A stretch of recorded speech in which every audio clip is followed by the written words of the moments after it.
Paige, thank you for coming on today. Absolutely. Thank you so much for having me. Let's start with your background. You've been helping businesses strengthen their online visibility for well over 16 years. What inspired you to focus on the digital marketing and helping people grow their businesses?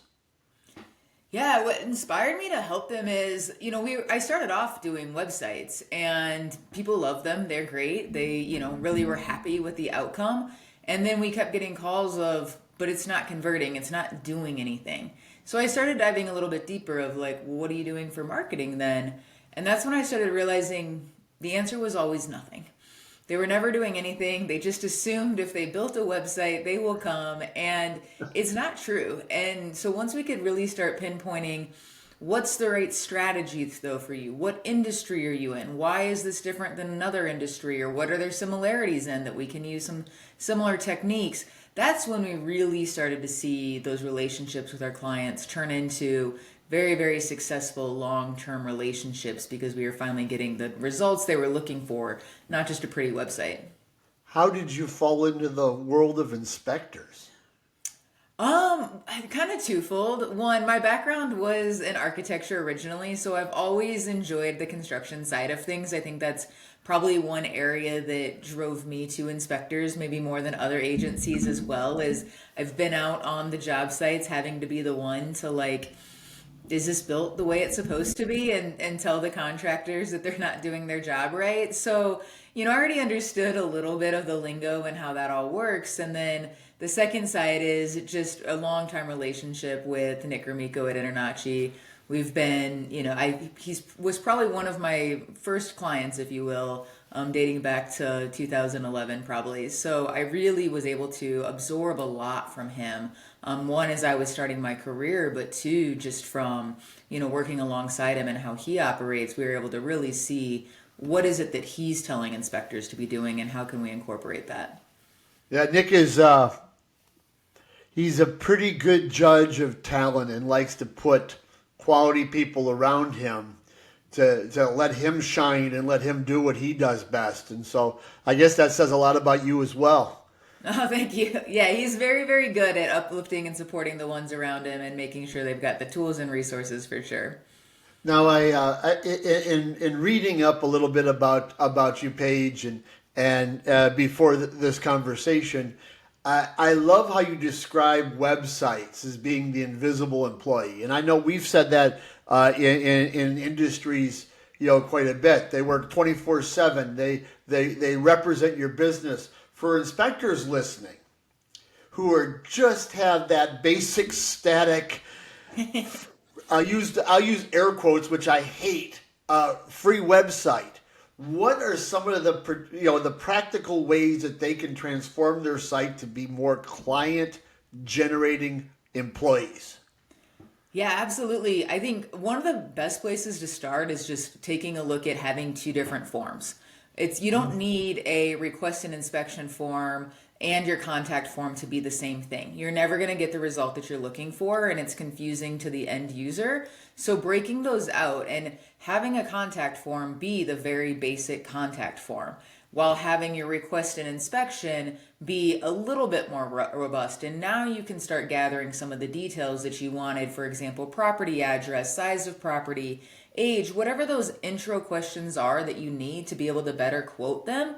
Have those be two separate things, because nobody wants to fill out a contact form and give you all of those details if they just want to know if you service an area, right? Sure. So making those points of contact a lot simpler, or even allowing online booking for the inspection so that you're not trying to play telephone tag all day and get the work, while in the meantime someone else has it on their website and they just swooped that project out right out from under you. So those are like little things that can go a really, really long way, and usually even available, whether it be on the free website or whether it be like a free option on Calendly. You can still really utilize tools and keep those costs lower, but get you off of the phone quicker.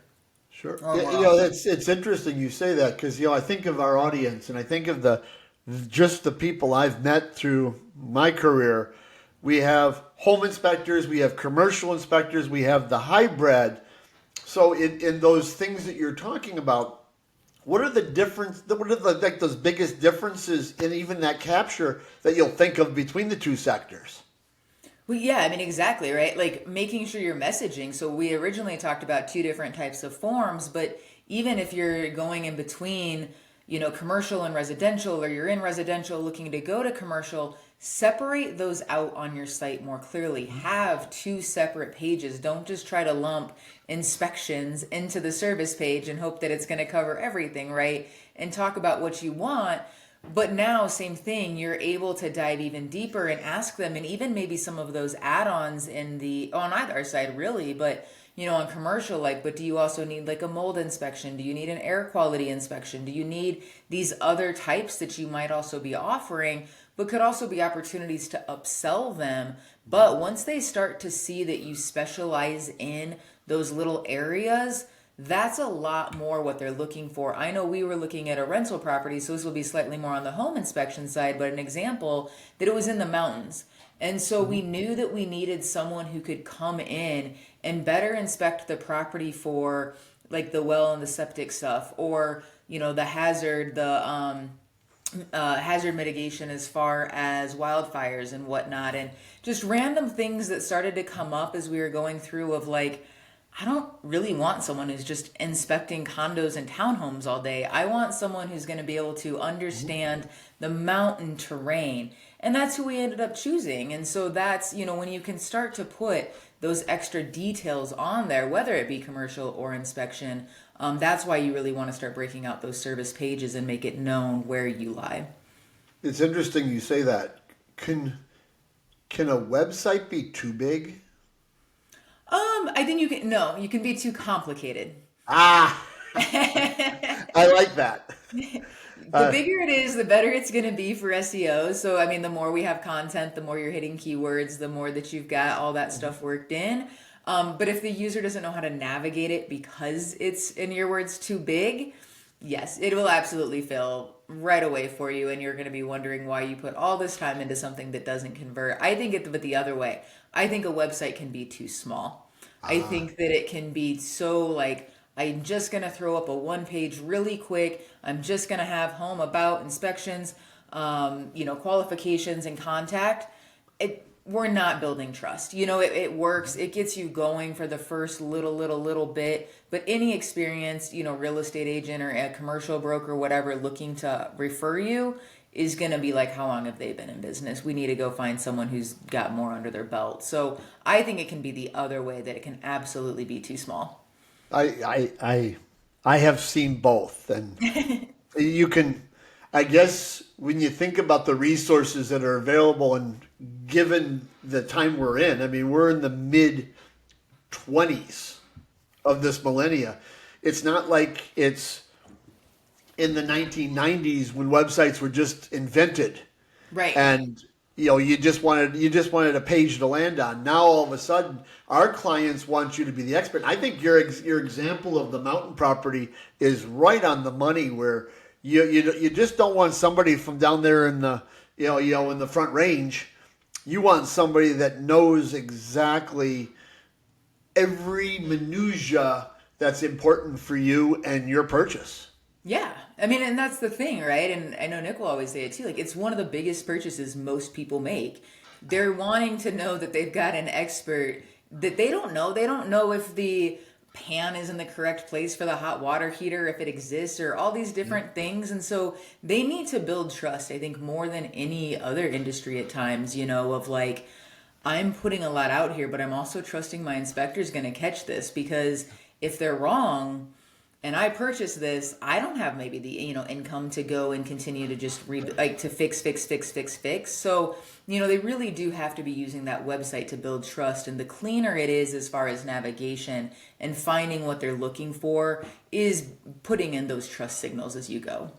So in thinking of that, then, I mean, our listeners, our audience, it can be from all kinds of different sectors. It could be somebody that's heavy in the commercial. It could be somebody that's heavy in the residential that might be transitioning from residential to commercial.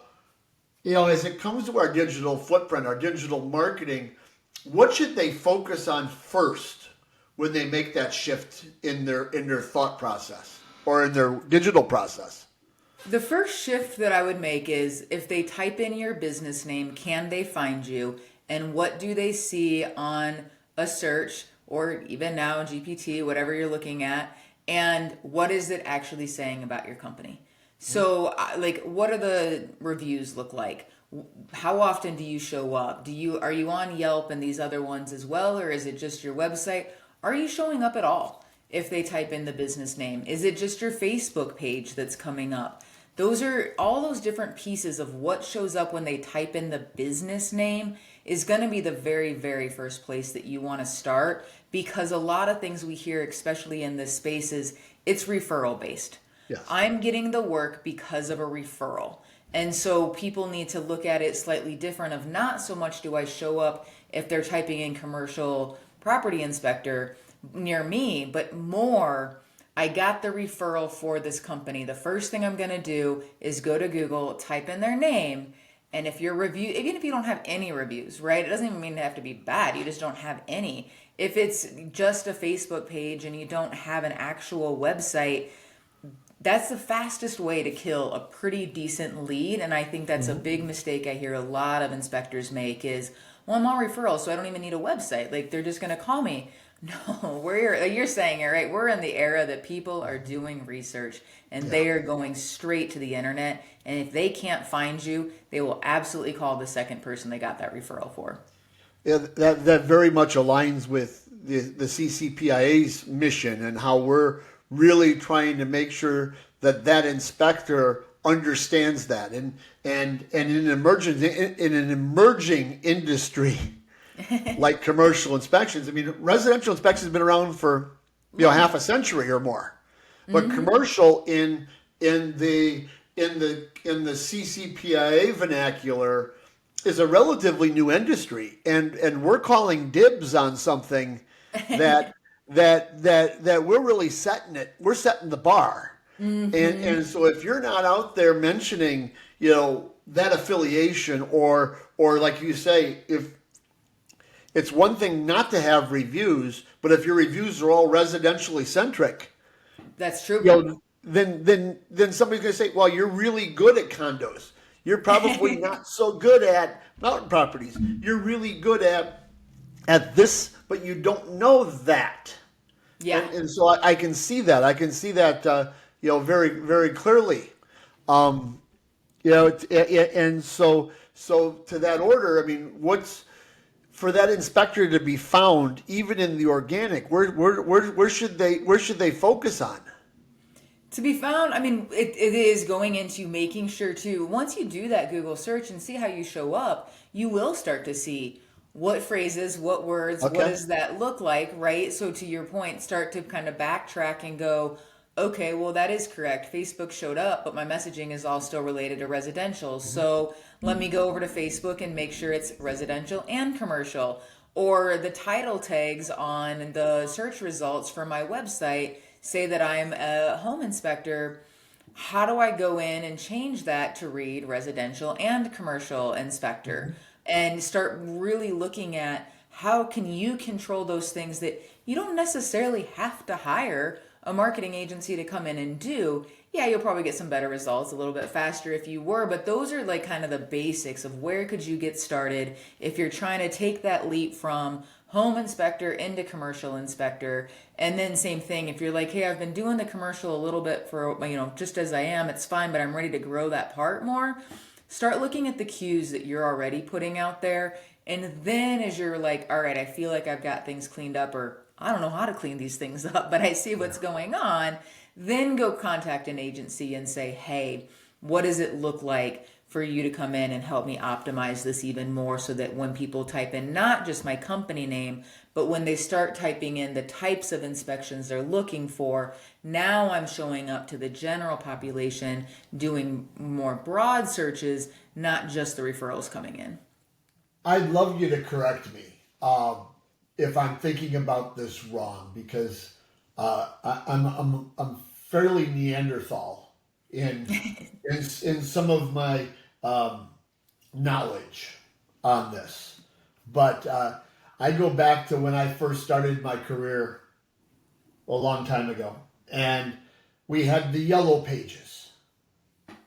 And I've always thought of the organic search being very similar to the yellow pages. And for those listening, that was a book that you get with phone numbers, and there was the the white pages were friends and family, and the yellow pages were businesses. But the whole idea is you wanted to flip over and you wanted to be listed under home inspections with H for home, and then maybe under I for inspections, and you had to pay for both. And if you wanted to be bold, you had to pay for that. And if you wanted a pop-up ad, you had to pay for that. But so I'm an inspector who's been in the business now for a decade. And I've been really great at residential. Now I want to do commercial. And I want to change my listing. This is the question I ask. If I write, which is more beneficial, or it doesn't matter? If I write residential and commercial and residential, or just turn it to commercial because my residential business is flying off the shelf? There's a trick question in there. I can tell where you're going with that. But to first answer, the easy one is it doesn't really matter if you do residential and commercial or if you do commercial and residential. The search engines these days are smart enough to understand what you're trying to do. Yes, in a perfect world, you would do like residential home inspector and commercial property inspector and really spell it all out, because the search engines are looking for that keyword phrase to be in that order, and how often on your site is it in that order. So the more you kind of break it down to like home or like residential and commercial inspector, you can kind of start to go a little off, but it really doesn't matter. Now the search engines go, we know your intent. We know what you meant. And so they'll go into it, right? But as far as just scrapping residential because it's doing so well, that is one of the biggest mistakes you could make. And Interesting. Thank you. yeah, because the reason is, and this is what we see in any marketing, when business is good, a lot of people go, that's fine, we're going to stop our marketing. We're going to save that budget and put it someplace else, right? It's the first thing to go when business is good. And it is the first panic phone call we get when business is bad, is I need leads immediately. So while residential's going well and everything is good, if you completely move all of your messaging to commercial, you're going to start getting pretty much all commercial leads. And so if you want to keep the steadiness of residential, you want to keep the steadiness of the marketing too, and not let it just come to a halt. And not even like full-blown marketing, but to what you're saying is even like an SEO trigger, right? And so if they start to see less and less of the home inspection, they're going to start to lower the page rank and where you're showing up in those search results. So no, you don't want to just scrap it and focus only on. But as far as the order, that's not as important. So if you wanted to be more commercial heavy, maybe you switch it to say commercial and residential inspector, because you want to show that emphasis on the commercial side. That's just a cue to your user, not so much the search engines. I like that.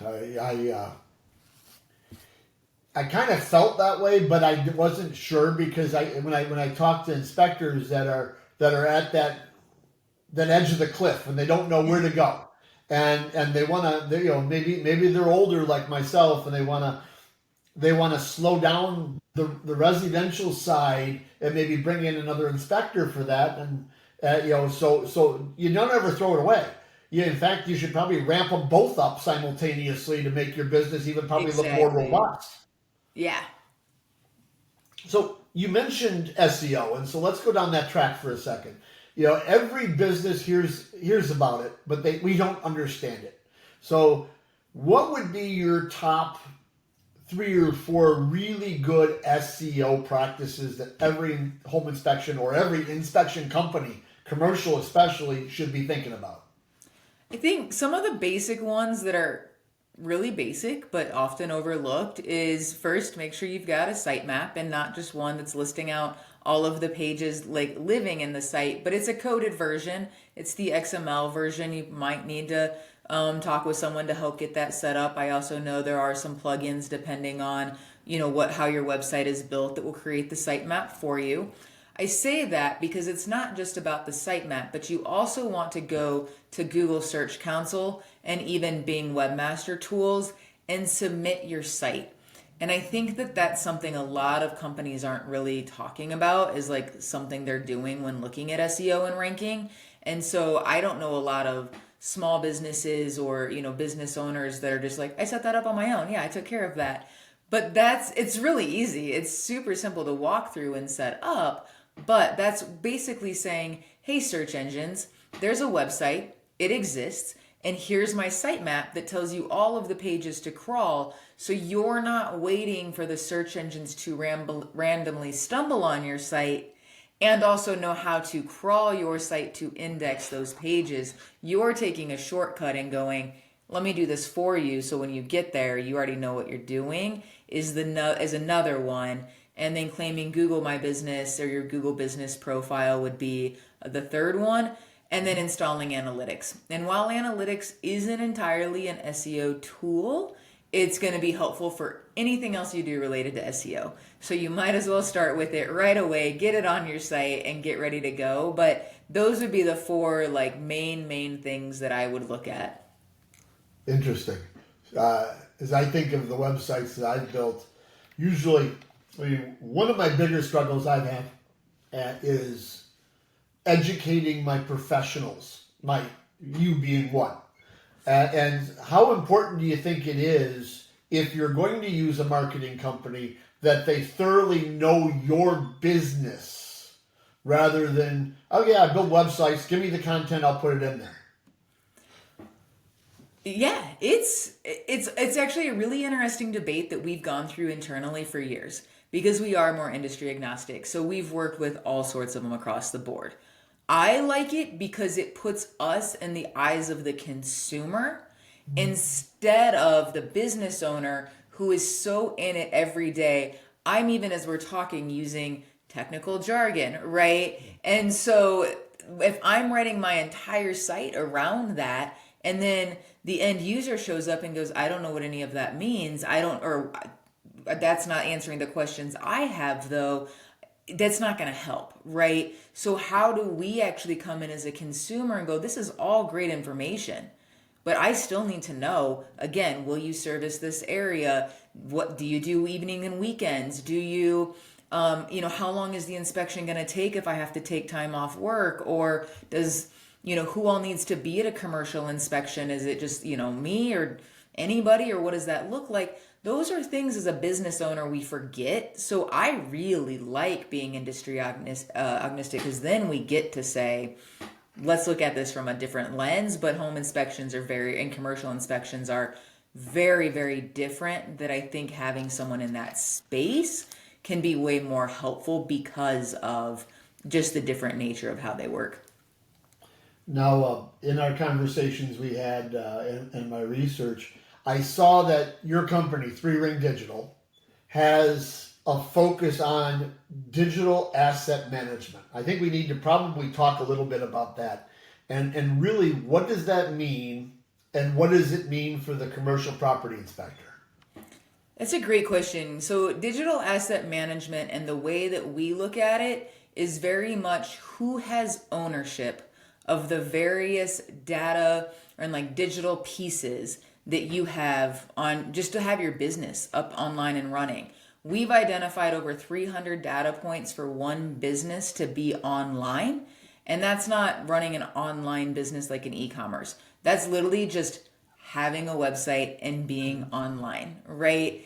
And yeah, 300 plus, and then more and more depending on size of company. Wow. And that's the thing, is as a business I started off doing home inspections, and I've kind of grown into this, and it's still kind of a 2-person team. Maybe I want to bring somebody else in, or I've got someone handling some light admin work. You want to know who, though, has ownership of all of these different pieces from your Facebook profile to your website and hosting to domain name. But you also need to focus on, are you ADA compliant? Do you have the privacy policy and the GDPR stuff in place that you need? Do you have the trademark to your logo, or is that something that could come up down the road? What are all, and where are we storing all of these? If something were to happen to you tomorrow, what's that succession plan look like? If you're wanting to exit, as you mentioned, some are getting older and looking to wind down, you can still sell. But what does that look like? And if you don't know where some of these pieces are, it starts to decrease the value of the company as well. So that's what digital asset management is, and why it's so important in, any company, whether it's service or product driven, but especially with inspectors, because now you've got all these different third-party tools that you're also using to complete your inspections, to send the inspections to your customers, to be able to show that your certifications still are good and current, all of those things. And if you can't log into them, now it starts to make it a lot harder to continue operating. I mean, most of us inspectors, we've worked alone for all of our careers, and we don't think about those because it's just, it's in that file cabinet over there, or everything is auto-fill when I go to this website, because it's all, all I got to do is hit my finger on the little button on the top of my MacBook, and now I'm logged in, and where is this stuff? So I could see that value. Plus, I mean, I was always told in school that when you make a business plan, one of your first elements of your business plan is your succession. It's not just, I'm going to work for 22 years, 6 months, 4 days, and then I'm going to lock the door and say thank you. No. We run for-profit companies. And in aligning ourselves with professionals like you and your firm can help us steer our boat the right direction, so we're not running aground. Yeah. Well, especially as you're hiring vendors too. Like, to your point, you've been running independently for so long. Yes, everything is written down on a notepad someplace in a drawer that hopefully they find when they need it, right? But what happens when your computer crashes and now your fingerprint no longer works and you're rebooting the whole thing and you've lost access to all of it? So having those safety measures, but then it goes even further beyond that, is who owns when you start hiring stuff out, and where is that data? And if you were to end that contract, does that all stay within the CRM that you're using, or is that something you can export? If that company goes under or gets bought out or decides they want to raise their rates, how do you maintain ownership of even the customer data? And so, sometimes the website tools, they're the ones that own your data. And so really asking those questions as you go through, as far as, we set up a lot of domains on behalf of clients just because it's easier, but we make sure it's very clear. Here's the login. You're the registered agent. You're the one whose credit card is on file. You are the one who has the two-factor. But a lot of companies don't look at that. They just go, oh, the web team set up the website for us and they're good. They'll be fine. And then next thing you know, they disappear and you don't know how to access anything on your site anymore. And not to say it's terrible, but there are a lot of inspectors that use their report writing software provider as they call it a website. We all know it's probably a landing page within somebody else's website, but nonetheless, if that company goes under, or if they got bought, maybe they got bought by a I don't want to say, maybe somebody that you don't want to align with. Yeah. And now it's musical chairs. The music stopped. You don't have a chair. Right. And you're searching real quick, and you might be out of business for a little while then. Well, and everything that you've put into for, your page rank and, the various aspects of marketing that you've been investing in year after year, and all of a sudden it just comes to a halt for whatever reason. I think that's the hardest piece with digital asset management, is everyone thinks it's good until the thing happens. Yeah. And as soon as the thing happens, it is pure panic mode, and it is frustrating. It is impacting just your daily operations because now you're pulled off of it to go try to sort this out. You may or may not know who to even call if you've been doing it independently for so long, of what do I do to recover it. We had a client managing the website, doing it fine on their own. hosting provider updated the database on their own. It's just part of the auto updates, crashed the whole site. So she just thought, I'll just hit backup or restore from backup. We'll be fine. Well, no, she lost 50 orders in the 3 hours that were down. And now, her boss is looking at her going, where is all of the order information? We don't know what to fulfill. And like, well, I went to I know, but because you restored from 4 hours ago, everything that happened in that moment gone. And the same thing can happen to inspectors if depending on the tools and software they're using is if something goes down, where is the backup data that you can easily access instead of relying on? Well, I heard a similar story just this spring that an inspector switched softwares, switched everything, had to go to a new website, and lost hundreds of their reviews and their stars. Oh, yeah, there are some review companies that build it all into their third-party system and they Yeah. like that's where it's all linked. They're not driving them to Google. And we've seen that before too, a lot of times in the service providing space where they're like, "Yep, we'll get you all these reviews."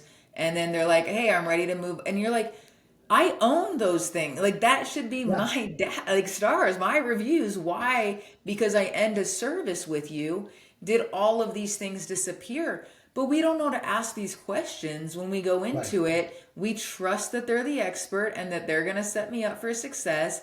And then, yeah, next thing you know, and it's like, do you keep paying them just to keep all these reviews? No, if it's not serving you. But how do you rebuild that? So even just knowing where are the reviews going? Where is the customer data going? We've seen companies, to your point, just shut down and no, you don't get to take that customer list with you. That was our customer list built on our customer database.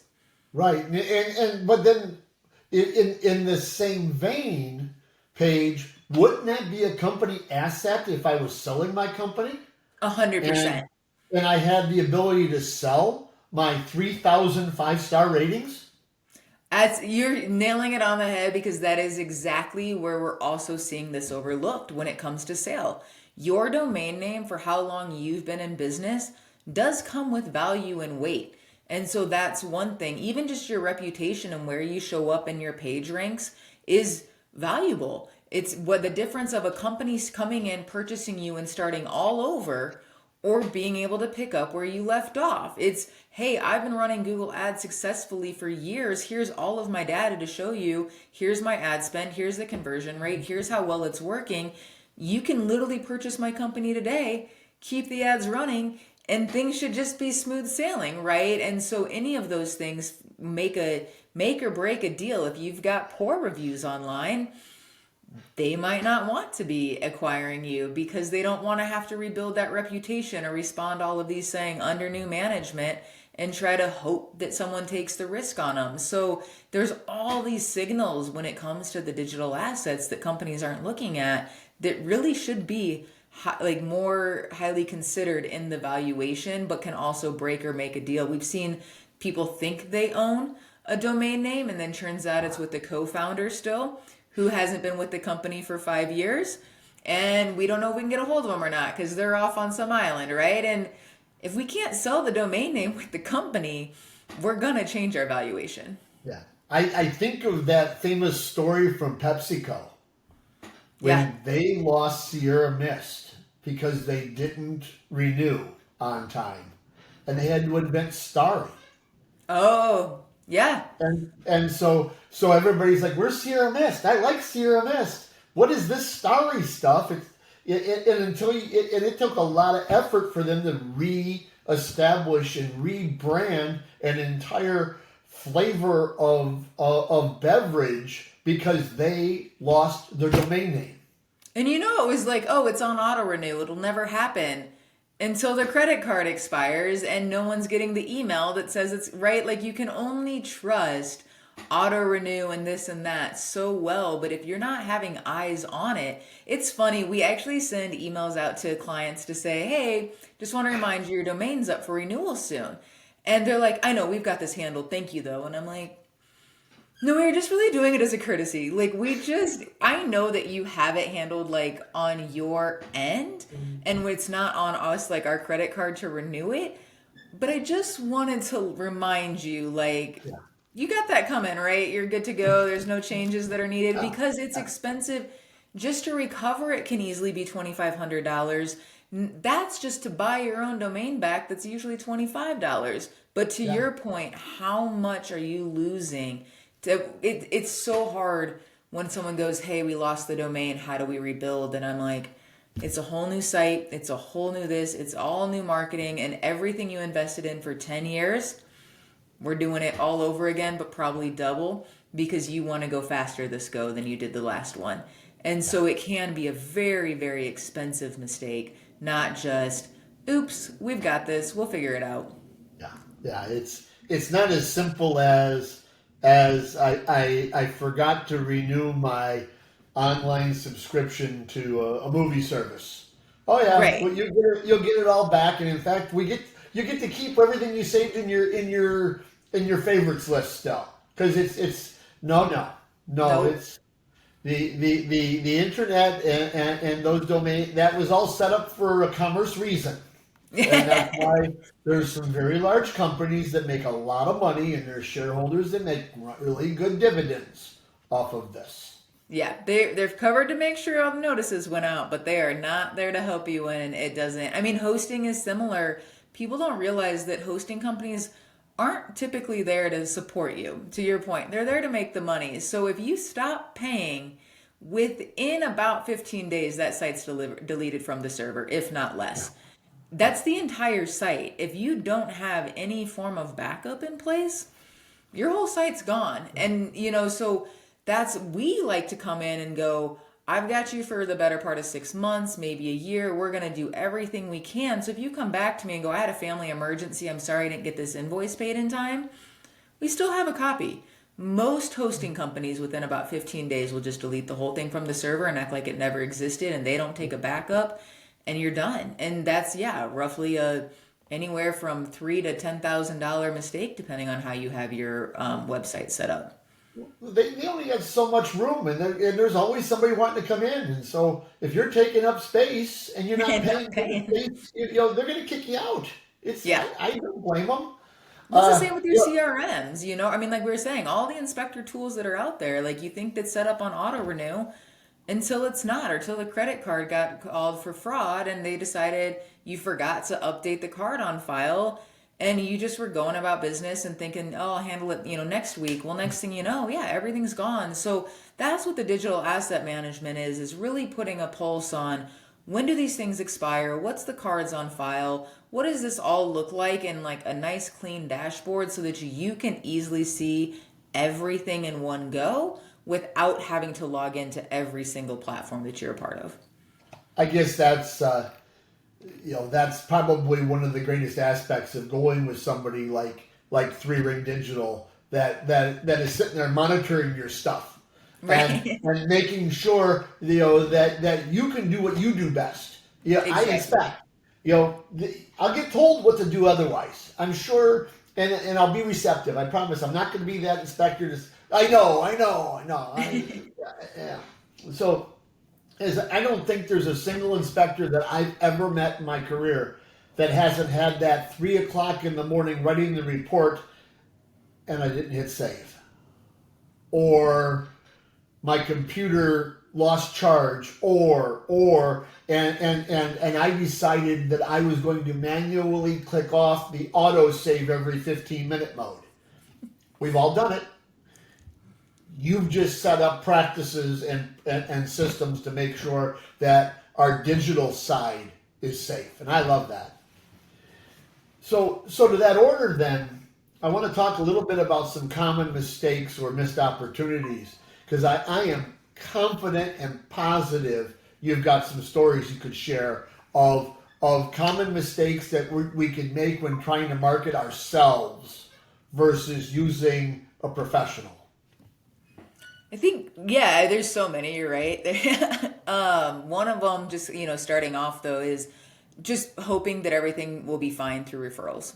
That's one of the biggest ones that I see, especially in the inspector space, is, hey, I've got all this lead flow coming in, everything is great, but it's not the way you really want to go about business. You want to have that consistency. You want to make sure that leads are coming in naturally on their own so that you can focus on just the execution side of it, right? And get in and get out. That's the part that others can't do. That's why they hire you. Others can handle the marketing, others can handle these other aspects of the company. And so being able to say, how do I best maximize my time? If it's me or one, two, three people on the team, where is my time best spent? And I'm gonna be completely honest, it's not on the website of the marketing. Like, there's just no point in this sector to be focusing on that as you as the business owner. Unless that's your forte and you've got other people doing other things. Right? Yeah. Yeah, yeah. Maybe I'm a whiz or the expert at this side. Then I'm going to have somebody else do that side. It's like anything else. If I'm not good at bookkeeping, I'm going to get a bookkeeper. If I'm not superior at my digital world, I'm going to get an expert Yeah. because I'm going to be superior doing my inspection side. And I guess that kind of goes right to public relations and our reputation. How important is public relations and reputation as it means to the digital world? So it's a changing question. Had you asked me even 6 months ago, 2 years ago, the reputation is always going to be a longstanding, absolutely 100% important, right? That is how we make decisions. That's the buying, whether it's recommendations on Facebook, whether it's your Google reviews, whether it's through just the networks and the communities that you're running in. Like, the reputation is going to be really one of the core lifelines of marketing in this space.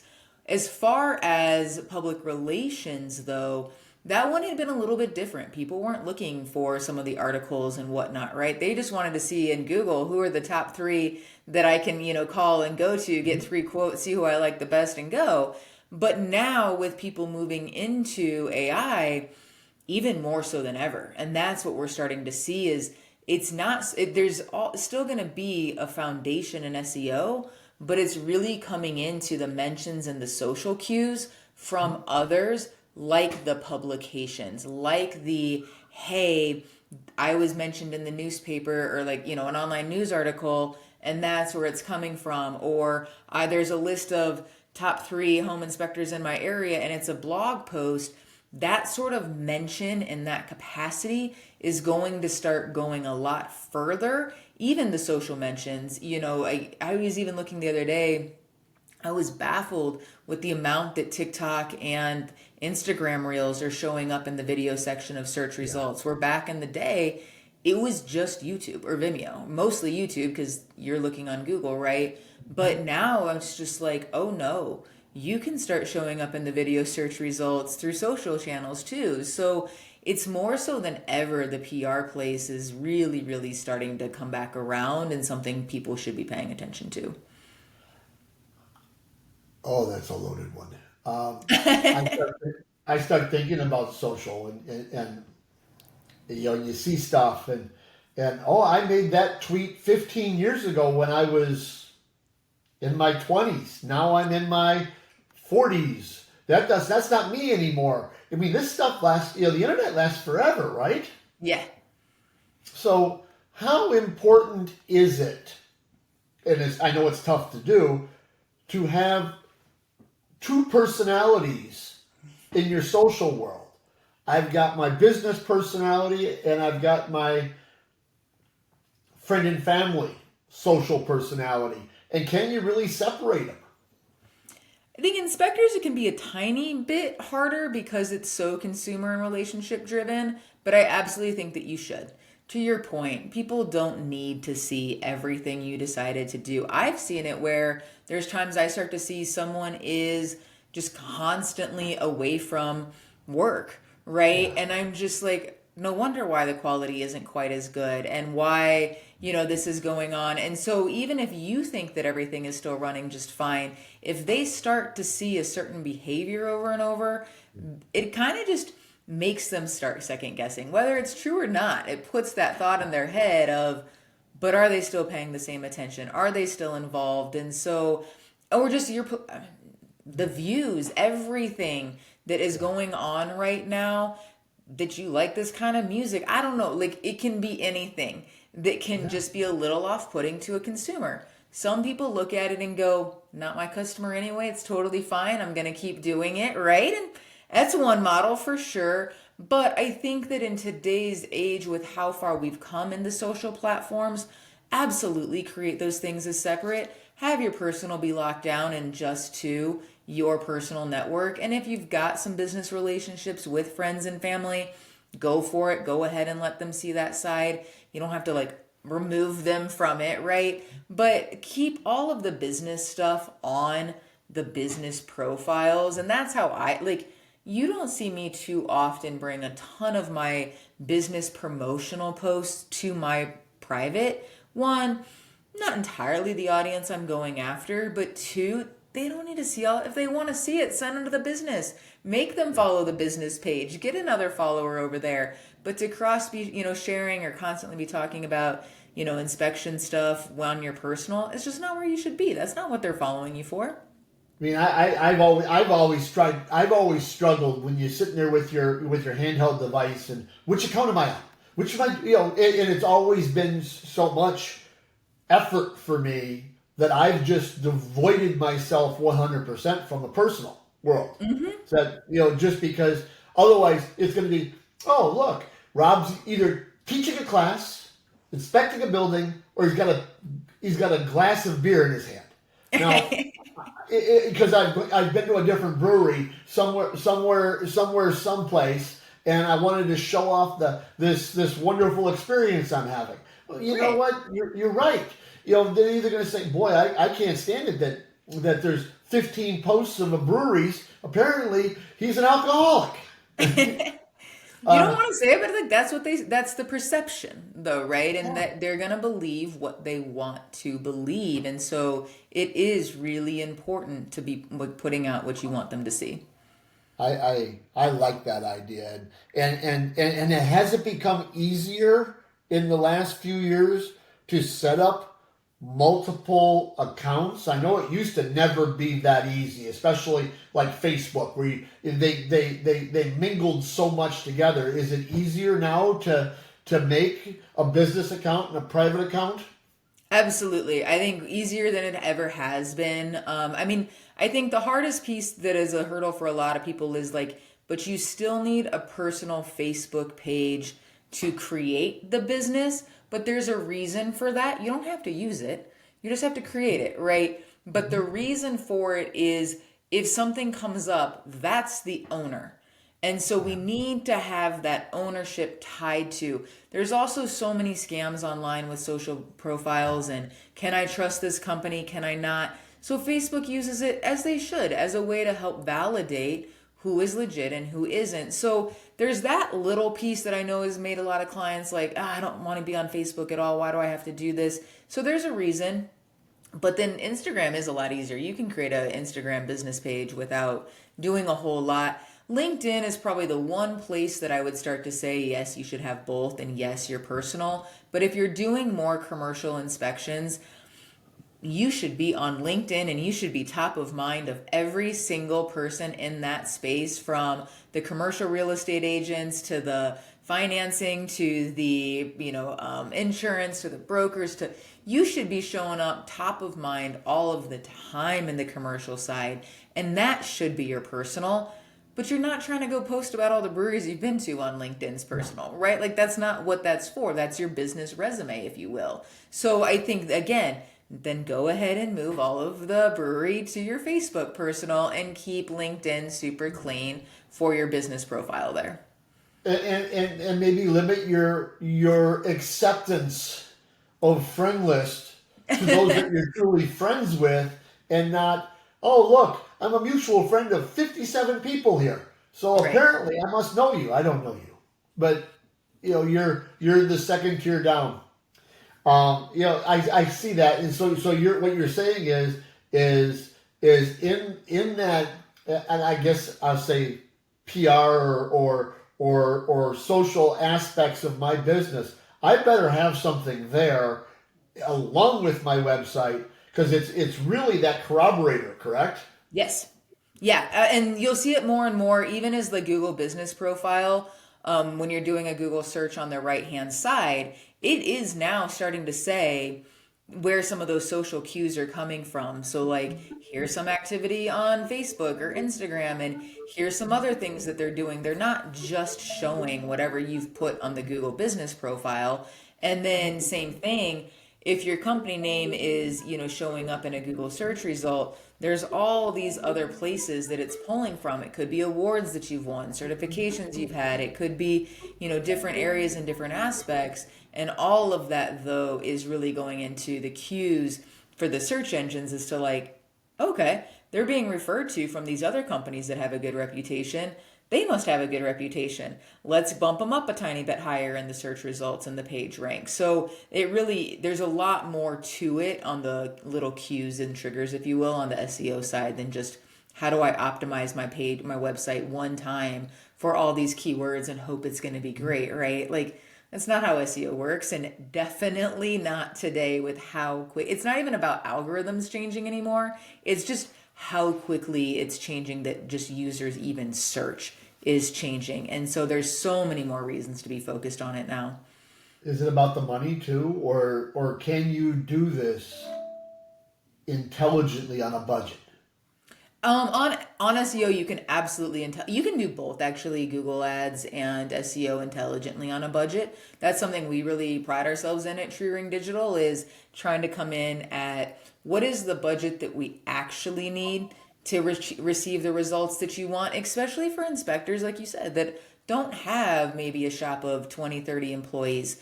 We don't need to be spending the budget equal to some of these other companies that have a company of that size. Like, we don't need as many leads in the door to make the revenue that we're trying to hit. So why would we be dumping so much money into marketing if we're turning people away? So how do we find that sweet spot and plan our budget around, great, that's the number we need to hit, then this is the budget we need to spend, and do that mindfully instead of, oh my gosh, this is just going to be so expensive if I want to run Google Ads or SEO and how I want to compete. Coming in my background, I used to have multiple locations and multiple offices across the country that I managed, and I'd have one office in one area of the country. He'd come to me, he'd be so angry, Rob, and he'd be talking so out of breath, like this, like he ran in to tell me this thing on the phone. Rob, I'm so angry that I'm sitting here and I've been in business for 20 years and I've got some young company that has only been in business for 6 months. They haven't even done a fraction of the inspections I've done, but they're higher ranked than me. Why? And I said, they probably either spend more, have a better website with a better reach, a better AdWord, or better whatever it was. They're ranked higher than you. I'm sorry. The internet doesn't have any other bias other than what they know. And if you're unknown, you're unknown.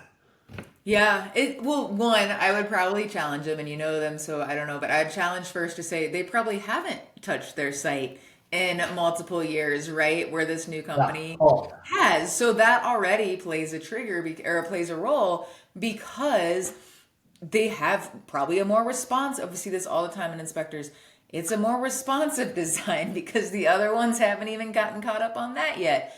And it was interesting. I was listening to a podcast the other day, and someone was saying, like, oh, if a website just bought the domain and just got started, there's no way it's going to rank. Like, you shouldn't even be looking at SEO strategy. And I was like, that is the worst advice I could possibly. I have never had a time that a client came to me and said, I'm starting a business, can we also run SEO?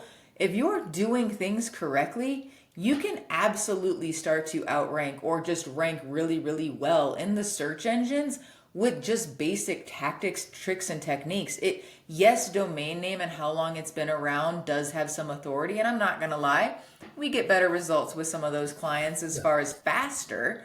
But to say, hey, if you just bought a domain name and just putting a website up today, that you won't see results for a year to 2 years is so unrealistic. Like, you absolutely can. So that's why your example is seeing that of, like, well, they just got started. How are they out doing? Because Well, they're just willing to do different things, and they're probably using newer technologies too and different tricks and whatnot than maybe a different company that's a little more set in some older school ways are. And there's just different ways to go about it. But there is no perfect recipe for SEO. I think that's what we enjoy about it so much is every business, there's just different things that work. And being able to figure that out is the really, really fun part. But no, SEO is not a here's how, there's no playbook for it. Nobody actually really, really fully knows. We all just know these are things that will have an impact. How many of them can we do to get the result we want? so you're saying that Skynet's running all this? Right, exactly. Well, as I said, you're a very, very good friend of the inspection industry through your work with Nick, your work with our executive director Maggie A. Has helped us at the CCPIA build our website, and I just wanted to share with you because I don't know if you know this or not, but we just had a member who's never done an inspection in their entire lives, ever. No residential, no commercial. They came from another industry. In fact, I believe the industry was wildland firefighting.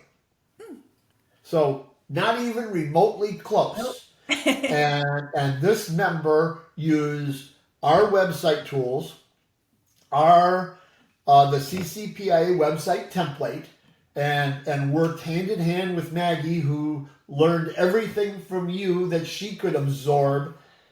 And he launched his website, and in less than a week had his first job booked, paid for, and finished. It speaks volumes for the organization, and that is something I know Maggie has put so much time into is really understanding we want members, but we want members who succeed. We want the best. We want the right members, right? But in order to do that, how do we best support our members?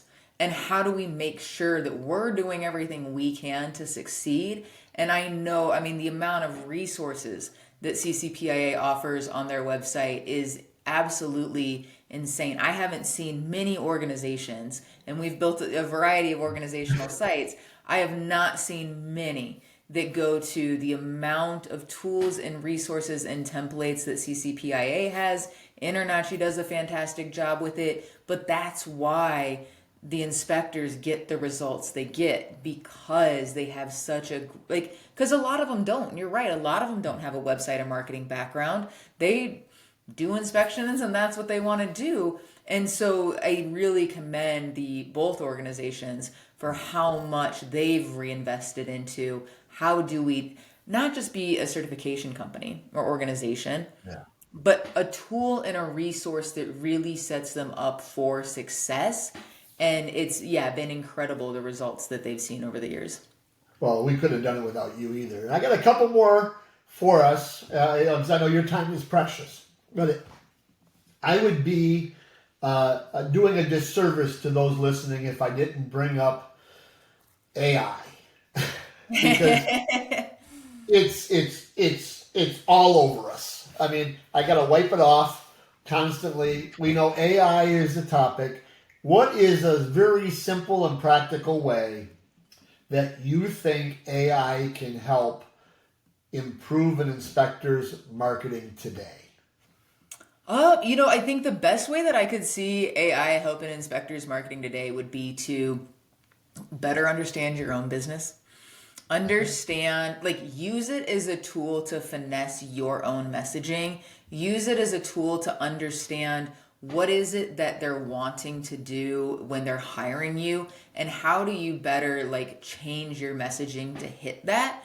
And also just what types of inspections are they looking for, right? And asking the questions and diving in and using AI more as a tool to better understand your company. There's never been a better time to be able to think outside of the box. Right now, before, you'd be okay, well, this is what I know about how they want to search, or this is what I know about why I'm good, or what my customers tell me. But really diving deeper into more of the no, but tell me, what are the three most important things when someone is looking for a home inspection? The results will come back. What are the three, best deliverables I can be providing in a home inspection? The results will come back. And then you can start to shift and pivot your model to do that. And especially as you're, diving in and taking that leap from residential to commercial, use it even more, right? And really start to educate yourself a little bit more by asking the random questions. And the second one is just a fun little trick is just start taking some of the calls, just start taking some of the questions that you get, and just keep an ongoing list of all of the questions that you're getting as you go. What phone calls did you answer today? Keep a list of all of those questions, and then figure out how to sprinkle them back into your presentation materials as you're talking to them. I don't know, sometimes it's a folder, sometimes it's at the very end of an inspection, here's the next steps or what to expect when my inspection's done, whatever it is. But start answering those questions ahead of time, whether it's your site, because you're going to see yourself cleared up so much more, but you're also going to see yourself start closing more deals because you're already answering questions before they're having to spend yet another phone call on with you. So the sooner you can take all of that and start utilizing this data with AI, you're going to start seeing results on your own. I love that.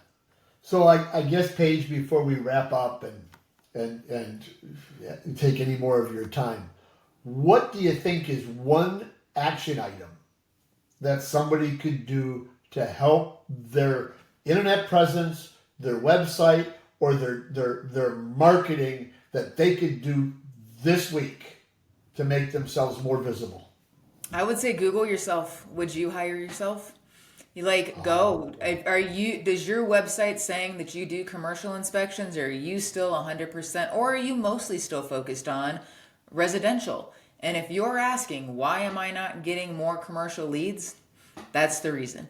If you're showing up when you do a Google search and you can't, and the reviews aren't great, there's probably a reason your phone isn't ringing quite as much. If you do a Google search and you don't show up, that's because the referrals aren't finding you either. So just doing a Google search is one of the best things I can say, or Bing search too, but just search yourself and see what happens. And that will really start to shed light on, are the cues there for what I'm wanting more work in, or did I forget to change messaging someplace? Paige, this has been great. And I know we're going to get questions, and for all those listening, I promise this is not our last conversation. No. We're going to have more conversations with Paige coming up, and she'll help us. She's going to help us, I promise. And for all those, check out some of Paige's stuff. The digital asset management checklist that we're going to provide at the end of this, along with links to Three Ring Digital. I know that she can help you, or at least in these future conversations we have. I think I'd like to break down some more with the SEOs and go deeper with that, some deeper conversations with websites. But today, I think we hit it out of the park. I think, Paige, we talked a little bit about some good practices, and I hope we set our members up for success. What do you think? I think we did a great job. I think it's just, a really good place to start getting some of those questions answered as they're diving into their online presence and what do some of the things mean, but also a great place for, what did she say? What does that mean? Can we learn more about that and start asking the questions? So no, I'm very much looking forward to additional, conversations to really put some good groundwork out there so that they can be thriving. So to all of our listeners, thank you again for listening to this episode of Building Your Business with the CCPIA. We had Paige Wiese on here, and she was fantastic for holding court and helping us with all of this. Jot down your questions, send them to us, like us, subscribe to us. Check out her page at Three Ring Digital and see what she has to offer. Thank you again, Paige, for taking time out of your day. Absolutely. Thank you so much. I enjoyed it.